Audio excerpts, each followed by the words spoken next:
dahil one piece lover yung partner ko, so may nakita ko dito, so t-shirt na one piece. So binili ko na kasi nga one piece lover siya.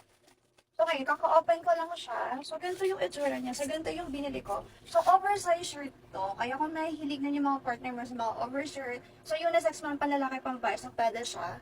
So one piece. So ganito yung pinaka-design niya. So ang ganda niya. So maganda yung print niya. So kita niyo yung pinaka-print niya. So ayan siya. Tanggalin natin siya. And then ang tawag dito, so retro ba to? Yung pag ganito yung design. So ganun yung pinaka-design niya. At marami pa tong available design dyan. So, maganda din naman yung quality niya. So, hindi siya manipis. Hindi siya ganun kakapal. Sakto lang din. At maganda yun yung pagkakatahi. So, actually, parang nagustuhan ko din siya. So, ganito yung pinaka-details niya. So, ganun yung pinaka-print niya, si Loopy.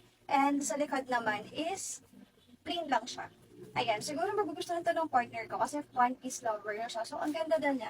So, yung pinaka-print niya, so ganito siya. Hindi siya basta-basta nababakbak. Kaya kung mga one piece lover din yung mga partner mo or kahit ikaw, so pwede to sa'yo. So, unisex to, panlalaki, pang babae.